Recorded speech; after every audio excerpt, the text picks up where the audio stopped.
تدارک تو یہ ہے کہ اپنے ایمان کو اور گہرا کیجئے اور گہرا کیجئے اور گہرا کیجئے، جس کا منبع اور سرچشمہ قرآن ہے۔ قرآن پڑھیں اور قرآن کو اول تو کوشش کریں، اگر آپ کی عمر ابھی ایسی ہے کہ آپ سیکھ سکتے ہیں تو عربی زبان سیکھیں اور قرآن کو اپنی آنکھ سے پڑھیں، ترجمے سے نہیں۔ ترجمہ سیکنڈ ہینڈ نالج ہے، ترجمہ جب آپ پڑھ رہے ہوتے ہیں تو مترجم کی آنکھ سے قرآن پڑھ رہے ہوتے ہیں، اپنی آنکھ سے نہیں۔ وہ سیکنڈ ہینڈ نالج ہے، وہ نالج دے سکتا ہے، انسپائر نہیں کر سکتا۔ ترجمہ کبھی انسپائر نہیں کرتا۔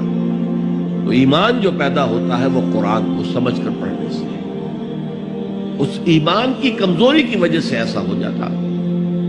اچھا یہ بھی ہے کہ بعض طبائع جیسے کوئی جسمانی طور پر بہت قوی ہے، بعض جو کمزور ہیں پیدا ہی لاغر ہوتے ہیں اور پھر ساری عمر لاغر رہتے ہیں۔ ایسے ہی اندر سے انسان کے اندر جو قوت ارادی ہے وہ بھی بعض کی مضبوط ہوتی ہے، جو فیصلہ کر لیا ڈٹ گئے۔ بعض کی قوت ارادی اتنی مضبوط نہیں ہوتی۔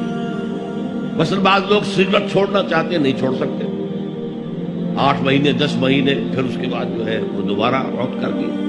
تو یہ وہ ان کی جو ول پاور ہے، اسٹرینتھ آف ڈٹرمینیشن، وہ کم ہے۔ تو اللہ نے ان کے لیے بھی فرمایا توابون خطاؤون کل بنی آدم خطاؤون، اور خیر الخطائین التوابون، تمام انسان انتہائی خطا کار ہیں، ان خطا کاروں میں وہ ہیں جو توبہ بہت کرتے ہیں۔ اور ایسی حدیثیں موجود ہیں کہ جس وقت آپ نے توبہ کی، ایک دفعہ اس عمل کو چھوڑنا لازم ہے، اس وقت یہ ارادہ ہونا چاہیے کہ اب دوبارہ نہیں کروں گا، اس وقت دل کے اندر جو ہے پشیمانی ہونی چاہیے۔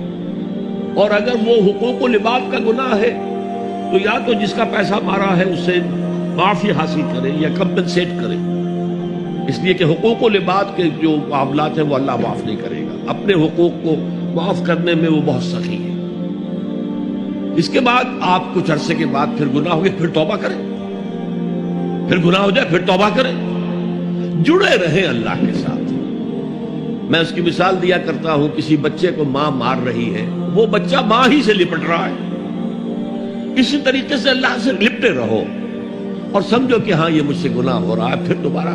تو اس لیے کوئی حرج نہیں ہے، اگر آپ کی قوت ارادی کمزور ہے تو اللہ تعالیٰ جو ہے آپ کی جو بھی قوت اس نے آپ پہ رکھی ہے، آپ کے جینز میں کوئی کمزوری ہے تو میں بیان کر چکا ہوں کہ جو شاکلہ انسان کا ہے، قل کل یعمل علی شاکلتہ، یہ وہ جینز کے ذریعے سے بنتا ہے اور ماحول کی وجہ سے بنتا ہے، لہذا اس کے اندر ہی آپ عمل کر سکتے ہیں۔ تو اللہ تعالیٰ جانتا ہے اور ہر ایک سے وہ اس کی وسعت کے مطابق حساب لے گا۔